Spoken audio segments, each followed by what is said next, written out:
गोविंदपुर साहेबगंज मुख्य हाईवे पथ के अंतर्गत नाला विधानसभा क्षेत्राधीन पथरांस मरम्मत कार्य का शिलान्यास झारखंड विधानसभा अध्यक्ष रविंद्रनाथ महतो ने किया। महतो ने नारियल फोड़कर मरम्मत कार्य का शिलान्यास किया।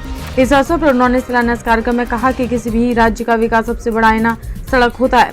इसी को दृष्टि में रखते हुए सरकार आधारभूत संरचना को चुस्त दुरुस्त कर रही है, जिसके तहत आज नाला विधानसभा के अंतर्गत आने वाले हाईवे सड़क के मरम्मत कार्य का शिलान्यास किया गया।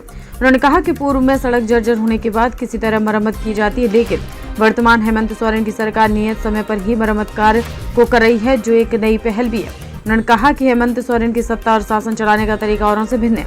झारखंड की विरासत उन्हें शुरू से ही देखने और सुनने को मिली है।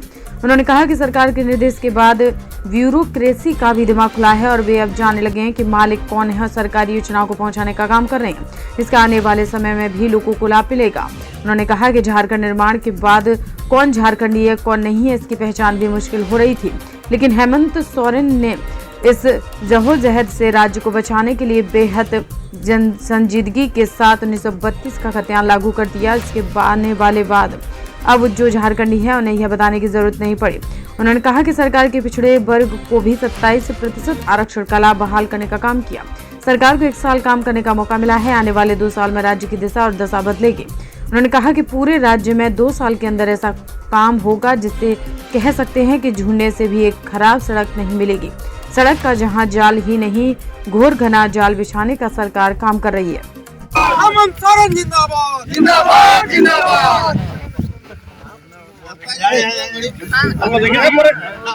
उनको आप सामने से जाकर के देखिए। और मैं समझता हूँ तमाम जो ब्यूरोक्रेसी है, जो पदाधिकारी है, सबों का दिमाग खुल गया और सब लोग अपने मालिक को पहचान लिए और सरकार के पॉलिसी के तहत जो भी योजना उन तक पहुंचाने का काम है बखूबी वो काम कर रहे हैं। और मैं समझता हूं कि आने वाले समय में लोगों को इसका लाभ मिलेगा।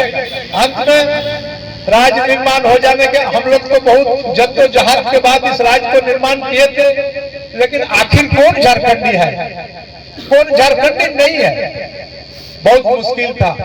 जो झारखंडी नहीं है उनको भी हम झारखंडी मान रहे थे, जो झारखंडी है उनको भी हम बाहर का मान चुके थे।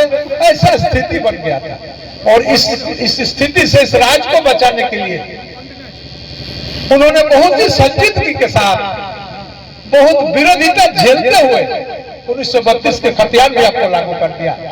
और ये खतियान जब से आ गया आपको बोलने की आवश्यकता नहीं है कि हम झारखंड के हैं या अन्यत्र किसी जगह के हैं। ये स्थिति आ गया। आपने देखा होगा पिछले समय में जो संविधान संपन्न जो आरक्षण नीति था, जिसमें पिछड़ा वर्ग का आरक्षण में 27% था, उसको भी घटा दिया गया। हेमंत सोरेन का सरकार आया तो फिर से 27% उसको बहाल किया गया। उनका अधिकार, उनका हक उनको दिया गया। इसलिए मेरा कहना है कि हेमंत सोरेन का सत्ता और शासन चलाने का जो तौर तरीका है लोगों से भिन्न है और इसके पीछे एक ही कारण है।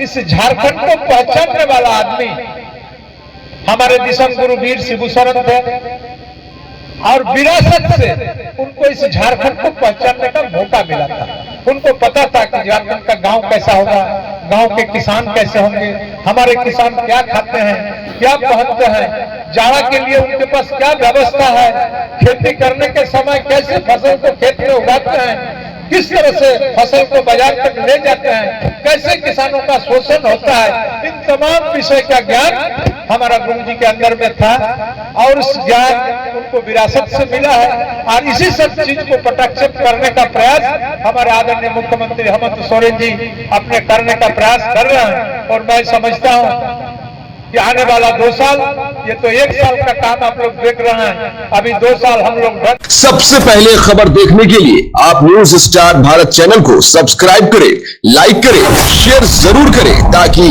हर खबर आप तक पहुंचे।